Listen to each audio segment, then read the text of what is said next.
Pass, இன்னைக்கு Thursday market எப்படி இருந்துச்சுன்னு சொல்கிறீங்களா? நாம இன்னைக்கு காலையில் சொன்ன மாதிரி 22,400 22,600 தான் மார்க்கெட் ஃபுல்லாக ட்ரேட் ஆச்சு. இன்னைக்கு காலையில் மார்க்கெட் 22,541 ஓப்பன் ஆயிட்டு 22,550 வரைக்கும் ஹை போச்சு. அங்கிருந்து மார்க்கெட் ஹியூஜா ஃபால் ஆக ஆரம்பிச்சது.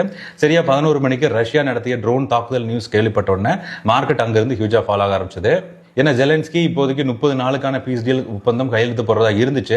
இந்த தருணத்தில் ரஷ்யா நடத்திருக்க ட்ரோன் தாக்குதல்னால மார்க்கெட் ஃபுல்லா பேனிக் ஆகி செல் ஆக ஆரம்பிச்சிருச்சு. உலக மார்க்கெட்டும் இப்போ செல்லிங் ப்ரெஷர்ல தான் இருக்கு. இது போக அமெரிக்கால பர்ச்சேஸ் பிரைஸ் இண்டெக்ஸ் டேட்டா வந்திருக்கு. இது ஸ்டாக் மார்க்கெட் ஒரு பாசிட்டிவ் நியூஸ் தான். இருந்தாலும் டவ் ஜோன்ஸ் மார்க்கெட் கொஞ்சம் ஃபாலோ ஆகி தான் ட்ரேட் ஆயிட்டு இருக்கு. வாங்க இன்னைக்கு மார்க்கெட்டை செக் பண்ணி பார்க்கலாம். இன்னைக்கு காலையில் 22,500 call and put option load பண்ணியிருக்கோம். நீங்கள் செக் பண்ணி பாருங்களேன். நான் 1 மினிட்ல 3 சிக்னல் வந்தது. First signal put option buy வந்துச்சு, அடுத்தது கால் ஆப்ஷன் பை, அடுத்து புட் ஆப்ஷன் பை. எல்லாமே ஆவரேஜாக ஒரு 20% மேலே மூவ்மெண்ட் கொடுத்துருக்கு. ஃபர்ஸ்ட் சிக்னல் நமக்கு 53 இருந்து மேலே 80 வரைக்கும் மூவ்மெண்ட் கொடுத்துருக்கு.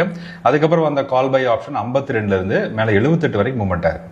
அதுக்கப்புறம் வந்த புட் ஆப்ஷன் பை நமக்கு 44 இருந்து மேலே 117 வரைக்கும் மூவ்மெண்ட் ஆயிருக்கு.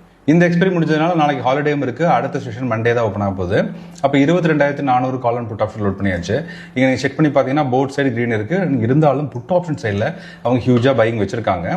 இதில் இன்டர்மீடியட் ரெசிஸ்டன்ஸ் லெவலாக 22,450 சப்போர்ட் லெவலாக 22,150 இருக்கு.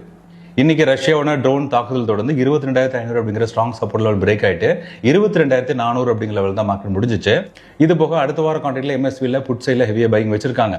மண்டே மார்க்கெட் நம்ம கேப் டவுன் ஓப்பனிங் மாதிரி தான் தெரியுது. இந்த ட்ரெண்ட் நியூஸ் சேஞ்ச் ஆக வாய்ப்பு இருக்கலாம். Optional traders MSV stay full conversion entry பண்ணுங்க. என்ட்ரி பெர்ஃபெக்ட்டா இருக்கும்.